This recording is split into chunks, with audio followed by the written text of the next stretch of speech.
Good evening, my name is Litia and I'm from the beautiful island of Laos and I love listening to Today FM. Today FM rock. My name is Casey, I'm from Tabua. We love Today FM in Tabua. Today FM rocks. My name is Selena, I'm from Tavenga Vengamba. I love listening to Today FM. Today FM rocks. Pula, my name is Carlo. I love listening to the music in Today FM, in Malak Island. Today FM rock. Today's hit music. In the news tonight, Lolo Hair found guilty to be sentenced tomorrow. Alleged sedition ruling to be delivered tomorrow. An Interpol training to focus on criminal networks. From the studios of FBC Suva, Jackie Spate. Suva High Court Judge Justice Salesi Temo has concurred with the assessors and found 56-year-old Timothy Lolo Hair guilty of murdering his de facto partner. Lolo Hair murdered 22-year-old Eleanor Didovi on March 20th last year at Nasilivata Road in Nandera Nasinu with 2 knives. Didovi was stabbed 12 times. Ana Ravulo with the details. Delivering his verdict this afternoon, Justice Salesi Temo said provocation doesn't apply and the violence inflicted on the deceased was out of proportion. In his sentencing submission, Defense Counsel Lisiati Getaki requested the court to consider that Lolo Hair is 56 years old, married, has a young daughter, and consider the time he had spent in remand.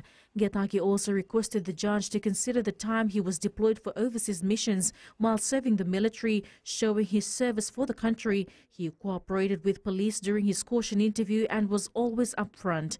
Meanwhile, prosecution lawyer Siteri Navir requested a 30-year imprisonment term for Lolo Hair to reflect the severity of the case. Justice Temo said this will not be possible as they do not have the authority to support the prosecutor's request. He highlighted a person convicted of a murder can serve 17 to 20 years in prison. Lolo Hair will be sentenced tomorrow. Ana Ravulo, FBC News.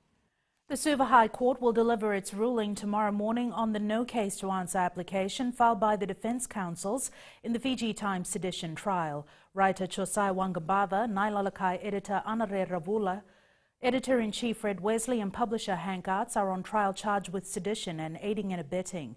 Pranita Prakash reports. Josiah Wangambava's lawyer Aman Ravindra Singh, while responding to the prosecution's submission from Friday, said none of the readers of the Nailalakai newspaper reacted to the article in question that's alleged to have contents which could have caused ill will or hostility between Muslims and non-Muslims. Singh said the only person who reacted to the article was Ministry of Ethiopian Affairs Permanent Secretary Neipote Katni Tambua. Singh highlighted that ill will is an emotion while hostility is an action, and apart from the Permanent Secretary, no one's ill will and hostility was disturbed.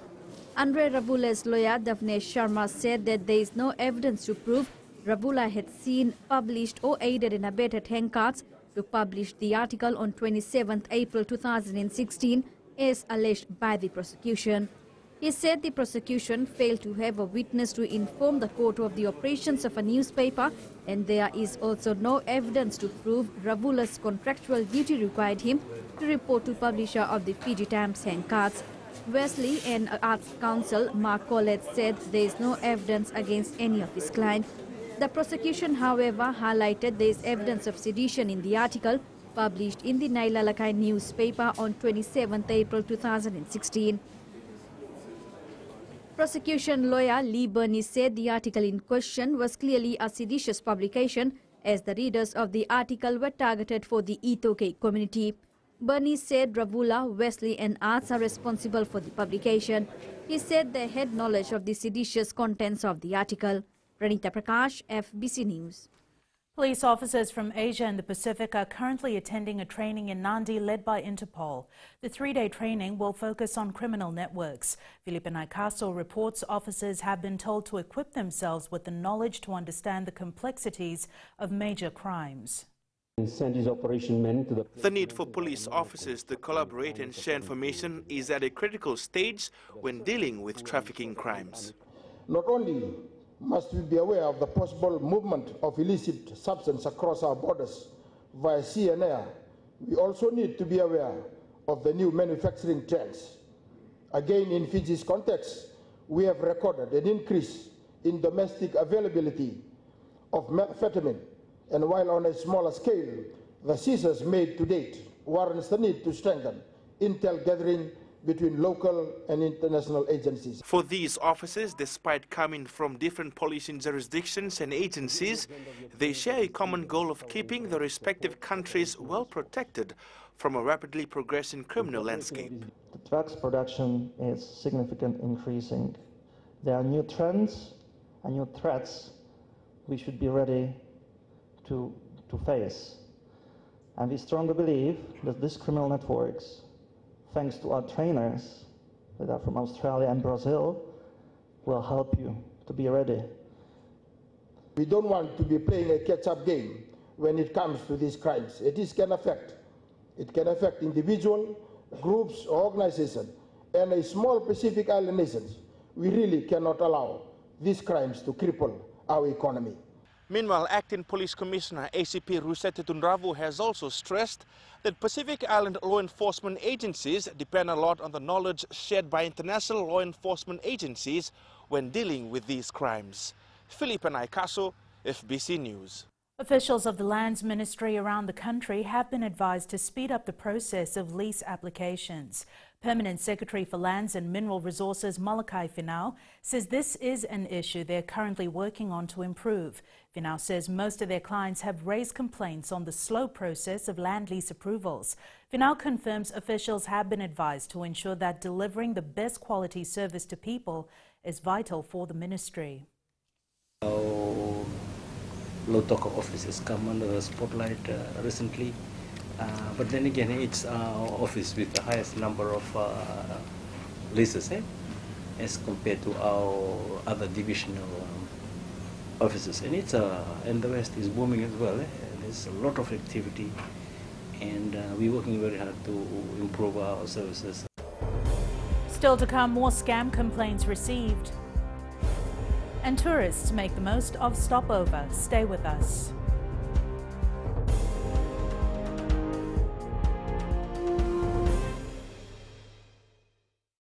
Bula, kera mai singatoka, kera ndo tali taka na varorong na Radio Fiji 1 and Domoy Viti.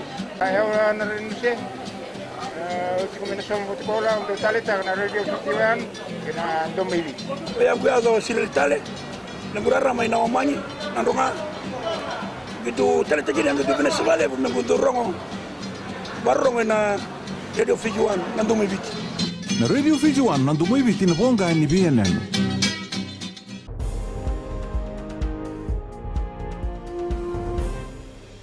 The number of scam complaints received by the Fijian Competition and Consumer Commission is a huge concern.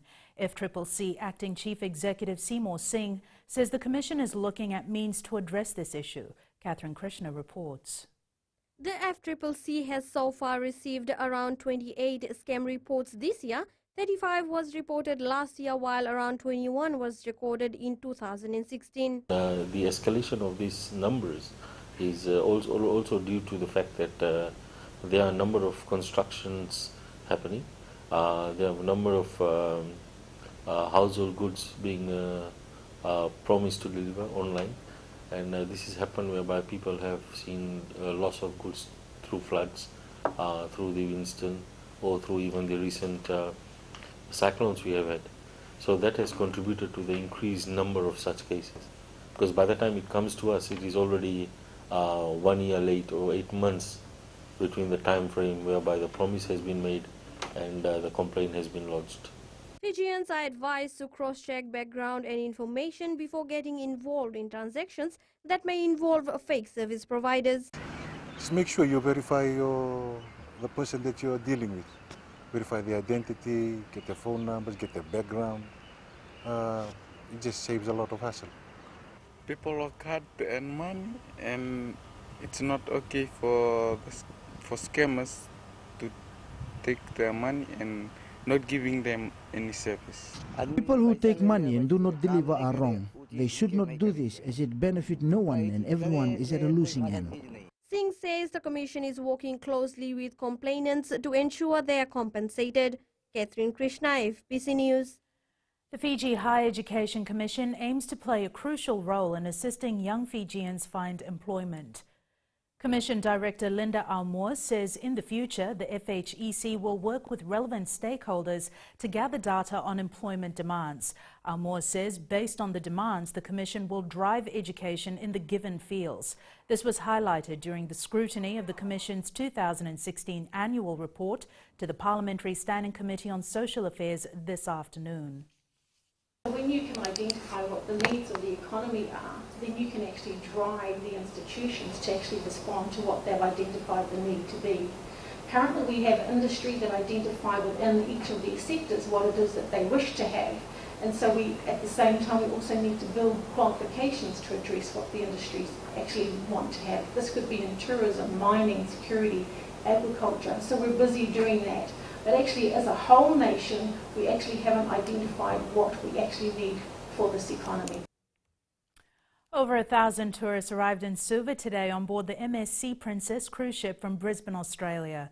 With only 9 hours on Fijian soil, the tourists did not waste another minute to buy, eat and explore the capital. Kelly Vadala with more. This was the scene at the capital around midday today. Tourists making their way to various local stores, eateries and even to the market. Very modern city from what we can see so far. Very interesting, really good. Yeah, like friendly people, very friendly people. Everyone say bulla. Just going for a walk, stretching the legs, just doing a little bit of shopping, maybe have a beer with lunch. For others, it was the friendly faces and warm bulla greetings. Very friendly, very nice people, lovely to talk to. We enjoy coming here. The carvings, love the carvings, good. Yeah, I think it's great. The weather's nice, we're walking along, just looking at all the local people and what's happening here. Local businesses was also on the roll, selling art and crafts, jewelries, house ornaments and even the trendy local printed clothes.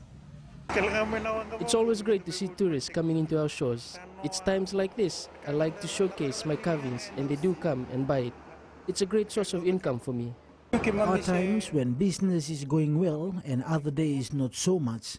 These tourists are always fond of our traditional crafts and they do come and buy to take it as souvenirs. Tourism is an important industry in Fiji because it provides a direct income to the country. It's a significant contributor to the economy and it also helps boost the local handicraft businesses. Kelly Vadala, FBC News. In a bid to empower and encourage the young generation to stay healthy, the University of the South Pacific has organised a Health and Wellness Week for their students and the public. Officiating at the USP Health Week, Health Minister Rosie Akbar says people need to challenge themselves to be an advocate of healthy lifestyle. Akbar says research shows being healthy links up to positive academic performances. She says when students are healthy, they are attentive, engaged and are able to concentrate well and learn. Many times you hear, almost all the time you hear youth are the leaders of the country, and I'm sure we need leaders who are healthy. And I would wish that these students become champions of not only their health, but also the health of their families and communities. In sports later with Jamie Moore from Pro D2 and Fiji Sevens, but for now we join Kelly with business. Thanks, Jackie. Good evening. Coming up, central invoicing system to curb tax evasion, and in growing Fiji, clean water supply for Korovesina settlement.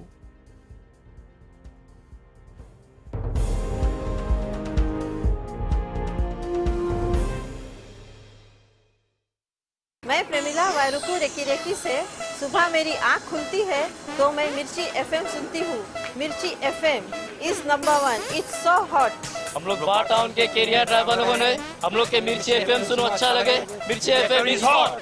हाय, मैं संध्या नारिया referee से मेरे सारे दोस्त मिर्ची FM सुनते हैं। मिर्ची FM is hot. I love मिर्ची एफएम। हमें स्पिन टको ताबुआ के मिर्ची एफएम में सबसे अच्छा गाना बजे।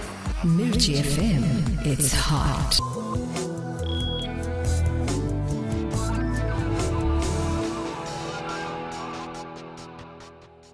Leading business tonight, the Fiji Revenue and Customs Service is looking at the central invoicing system as a long-term solution to assist in curbing tax evasion.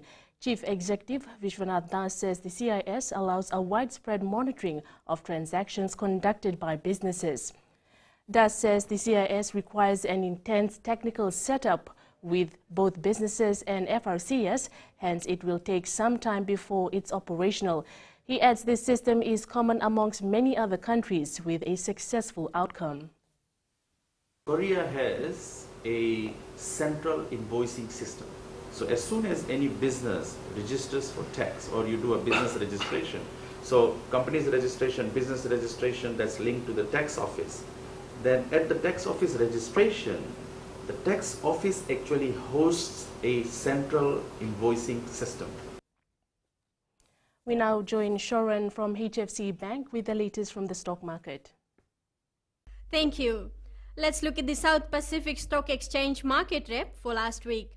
5 listed stocks recorded market activities, noting various share price movements. Amalgamated Telecom Holdings shares increased by 4 cents to end the week at $2.45.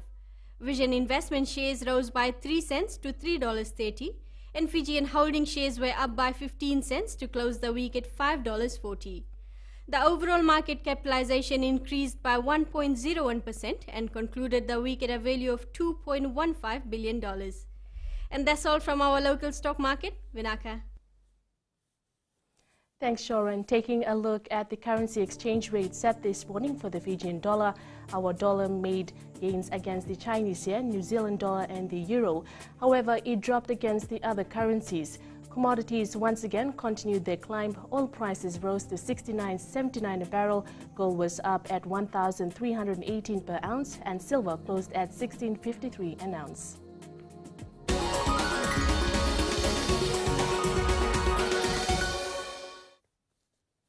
Around 120 Fijians living at Korovisina settlement in Nadi will receive consistent supply of water. This as Water Authority has commissioned the newly installed and extended water mains in the settlement.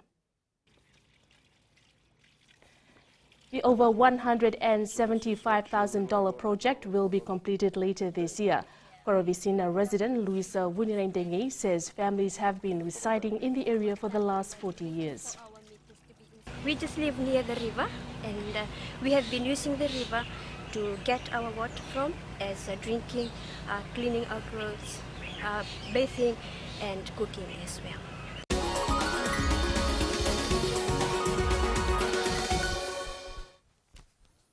And that's business for tonight. Jamie joins you now with sports.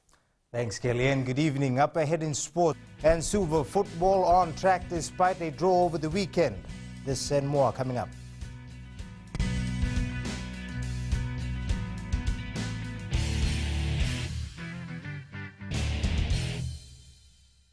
मैं Premila वायरुकू recce recce से सुबह मेरी आँख खुलती है तो मैं मिर्ची एफएम सुनती हूँ. मिर्ची FM is number 1. It's so hot. हम लोग बार टाउन के कैरियर ड्राइवर लोगों ने हम लोग के मिर्ची एफएम सुनो अच्छा लगे. मिर्ची एफएम इज हॉट. हाय, मैं संध्या नारिया रेफरेकी से. मेरे सारे दोस्त मिर्ची एफएम सुनते हैं. मिर्ची FM is hot. I love मिर्ची एफएम. हमें स्पिन तो हुआ कि मिर्ची एफएम में सबसे अच्छा गाना बजे. मिर्ची FM it's hot.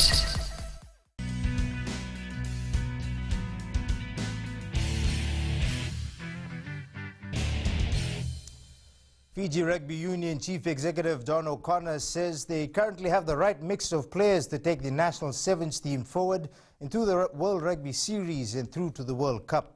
When he came in January 2017, the team was about to leave for the next 2 legs. And you know, there was a group of players. He didn't have the chance to go around, watch the sevens player, watch the Skipper Cup competition. And then select your players. But now he's going around checking and identifying players. Perpignan has been crowned champions of the French Pro D2 competition after defeating Grenoble 38-13 in the final this morning. Fiji-born Andre Dodhangi was instrumental in the win with a try in the second half. Suva football had to settle for a single point after its Vodafone Premier League game against Mba ended in a 2-2 draw yesterday. The side, however, maintains its position at the top of the table with 11 points, just 1 ahead of Lambasa. Varsnil Prasad has more. Despite securing only a point after 2-2 draw against Ba, Suva football coach Tukatisam believes his side is on track of achieving the primary goal, which is to qualify for the OFC Champions League. We're on the right track, I reckon. So hopefully, I think it's everybody's goal. But yeah. Sitting on 11 points, the capital city side plays Tavua in its next match. I just look at what we have with injuries and some cards we got, so we're gonna have to go back on the drawing boards and prepare on mostly on our finishing and see if we don't get more chances. The Bar football side were lucky coming away with 2 late goals in the second half. Let's admit that we have a lack of fitness in the first half, and boys know how to play the game, and coach have guided them in the second half. In an only match this weekend, Suva hosts Tavua, 3 p.m. at Ratu Dakambau Park in Nausori. Vashnil Prasad, FBC Sports. The Australian High Commission today handed over match official apparel to the Fiji Football Association. The apparel includes socks, t-shirts, flags, jackets and shorts. Fiji FA CEO Mohammed Yusuf thanked the High Commission for its kind donation and show of support for Fiji football. Basketball Fiji currently has 32 boys and 20 girls in its under-15 extended squads preparing for the upcoming FIBA Oceania Championship in Papua New Guinea. Boys coach William Peter is optimistic with the talent in his squad but admits there is still plenty to improve on. Luciana Tangedakimbao reports. Basketball Fiji is more focused on building the team's capabilities, with FIBA including under-15 at the Oceania competition for the first time. We've got a really strong group of boys, very talented and have a lot of potential in representing the country, so it's just a matter of getting them up to speed and getting up to the level where we want them to be. Under-15 coach William Peter says they are wary of other Pacific Island teams, but they aim to do better at the next level. Skill level is at a high level, but we want to get them higher than that because we know, as you know, we're competing against Australia and New Zealand as well, and so they have some really talented boys as well. High performance manager Thomas Acosta says there are other tournaments lined up for the young team. We're setting up tournaments for them to hone their skills. So based on their performance on different tournaments, then our coaches and the other staff can now see who will be in and who will represent Fiji on those games. The final 18-member squad in the girls and boys category will be named next month. Luciana Tangedakimbao, FBC Sports. Fiji's Siliveni Nawai will face New Zealand's Bill O'Brien in a title fight under the Canada Southern Boxing Promotions next month. Nawai will take on O'Brien for the World Boxing Foundation middleweight title on the 23rd of July at Prince Charles Park in Nandi. Nawai currently has 10 wins from 10 fights. I have said it earlier that we want to bring back the golden era of the Fijian boxing by grooming some world-class boxers, and today is the beginning. The launching of the Siliveni Nawai and the Bill O'Brien title fight.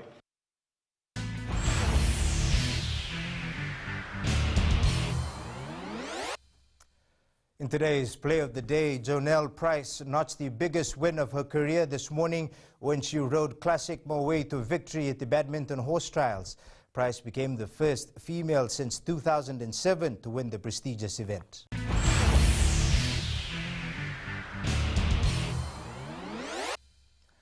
That's it from sports tonight. Angie joins you later on with weather, and in the world of the weird and the wonderful, a look at what's being regarded as the most addictive game since Pokemon Go. That's coming up.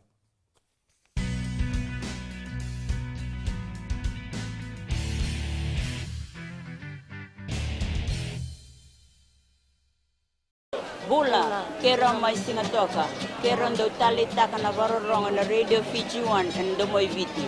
Ayaw na rin siya.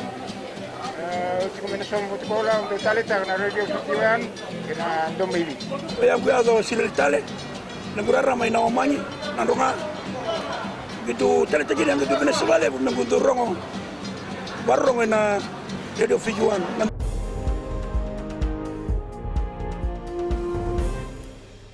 In new media tonight, a new Kids Edition Fi tablet has been launched and is very child-friendly.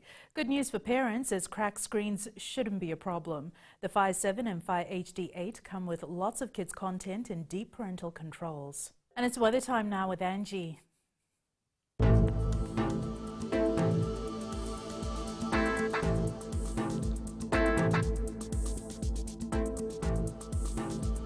Hello there and welcome to the Weather World.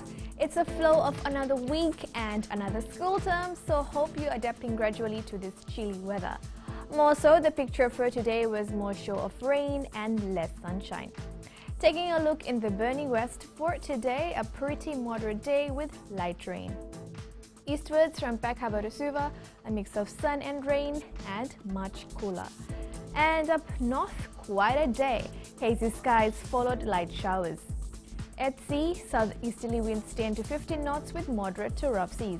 For the tides, high tide at 12:39 a.m. with low tide at 6:35 a.m. Sunrise at 6:22.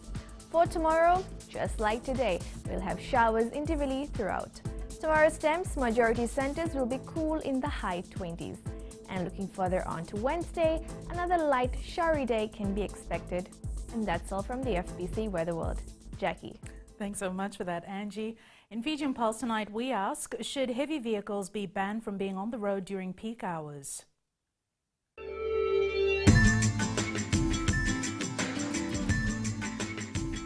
I actually agree because they jammed up the road early in the morning when everybody's rushing, rushing to be at their workplace by 8 or before 8. So I totally agree that they should off the road during the peak hours, especially in the morning. I think yes, because it causes a lot of traffic. Yes, it can cause just traffic and be dangerous to all the vehicles. Yeah, because it causes a lot of traffic. I would say yes.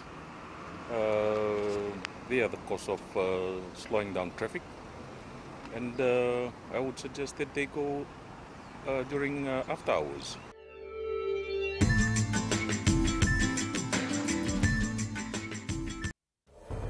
Recapping the main stories for tonight, Lolohe found guilty to be sentenced tomorrow.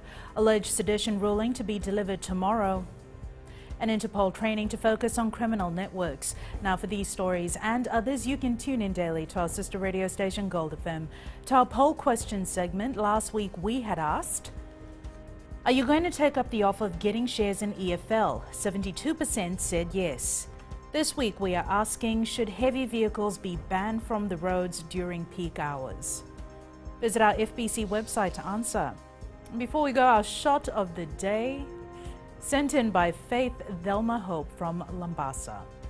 Remember, you can send us newsworthy pictures and videos on email fbcnews@fbc.com.fj or with us via Facebook page FBC News. You can also follow and tweet us your news tips at FBC_news or simply hashtag FBC News. That was your FBC News for tonight. From the team and I, stay safe. Good night.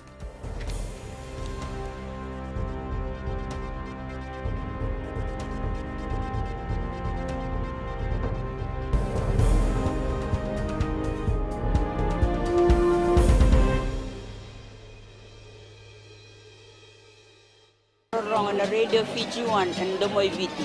Ayaw na rin siya. Kombinasyon mo sekolah untuk talita na Radio Fiji 1 kena Domoi Viti. Ayaw ko ato sila tali. Nagurara may nawamanyi. Nandunga. Gitu talita gini ang gitu Venezuela pun nangguntur rongo. Barong na Radio Fiji 1 na Domoi Viti. Na Radio Fiji 1 na Domoi Viti na ponga ni BNN.